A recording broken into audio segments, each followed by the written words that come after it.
कहते हैं कि एक पिता अपने बेटे के लिए उस वृक्ष के समान होता है जो जीवन की हर बारिश, हर धूप की तपिश से अपने बच्चे को बचा ले जाए।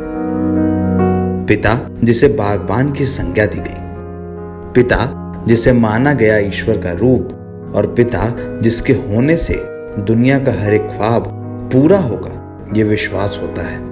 पिता के ना होने का कष्ट तो त्रासद है, लेकिन अगर कोई बेटा अपने पिता के देहांत के बाद कुछ ऐसा करे जो दुनिया को थोड़ा बेहतर कर सके, तो यही एक बाप के लिए सबसे बड़ी बात होती है। ये कहानी वाराणसी के एक ऐसे ही बेटे की है। वाराणसी के रहने वाले शिक्षक डॉक्टर सुनील श्रीवास्तव ने अपने कॉलोनी के ही एक पार्क में 86 वृक्ष लगाए हैं। पर ये वृक्ष जिस दिन लगाए गए, वो दिन उनके पिता की 13वीं का दिन था। पिता के देहांत के 13वें रोज सुनील ने उन्हें श्रद्धांजलि देने का सोचा कि बाबूजी के लिए कुछ ऐसा करें जो आने वाले कई सालों तक याद रहे। फिर क्या, अपनी कॉलोनी में सुनील ने कुल 86 पौधे लगाए और ये तय किया कि अब से इन पौधों की देखभाल करेंगे जैसे बाबूजी ने उनकी की थी।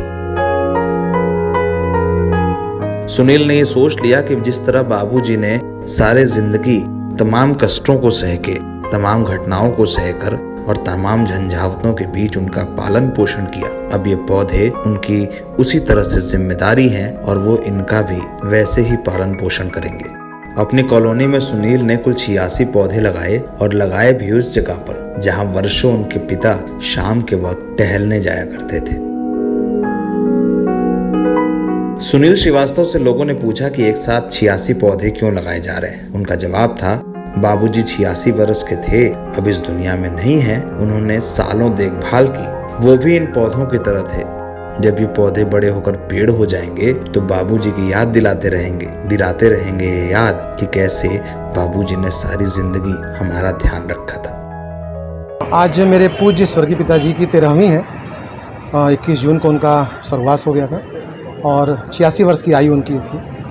उन्हीं की स्मृति में उनकी यादों को संजोए रखने के लिए और एक चीज़ के साथ कनेक्ट करके कि पर्यावरण को उसके साथ हमने जोड़ दिया कि अगर उनकी याद में अगर हम आज 86 पौधे हम लगा रहे हैं उनकी याद में आज, और प्रतिवर्ष ऐसा हमने प्रण किया हुआ है कि आगे इसको उनकी उम्र के हिसाब से बढ़ाते भी जाएंगे। तो आज हमने 86 पौधे लगाए हैं पर्यावरण को संरक्षण करने के लिए, ताकि जो स्थितियाँ बड़े शहरों में मेट्रोज में बनती चली जा रही हैं और कमोबेश बनारस की भी स्थिति बहुत ख़राब हो रही है, तो इसके माध्यम से पिताजी को याद भी रखना है हमें। और जैसे उन वृक्षों को मैं देखूंगा शायद मेरे सामने होंगे, और साथ साथ पर्यावरण के लिए भी एक अच्छा संदेश कि हम ही नहीं बल्कि हमसे प्रेरित होकर के और लोग भी इस दिशा में अगर कार्य करेंगे तो निश्चित तौर पर मानव जीवन के लिए या सभी जीवों के लिए एक अमूल्य साबित होगा। सुनील श्रीवास्तव ने यह कहानी लिखकर एक संदेश जरूर दिया है। उन्होंने संदेश दिया कि पिता का जाना भले ही दुखद हो, लेकिन उनकी सिखाई बातें याद रखनी चाहिए। बनारस के लोगों से सुनील ने यह अपील की है कि अगर ऐसा कुछ हो, ऐसी कोई घटना हो कि अपना कोई छूट जाए, तो उसकी याद में एक वृक्ष लगाएं। वृक्ष जो ये बता सके कि वो इंसान हमारी जिंदगी में कितना जरूरी था। हो सकता है ऐसे छोटे से प्रयासों से ही दुनिया और बेहतर हो जाए। नवभारत टाइम्स ऑनलाइन की रिपोर्ट।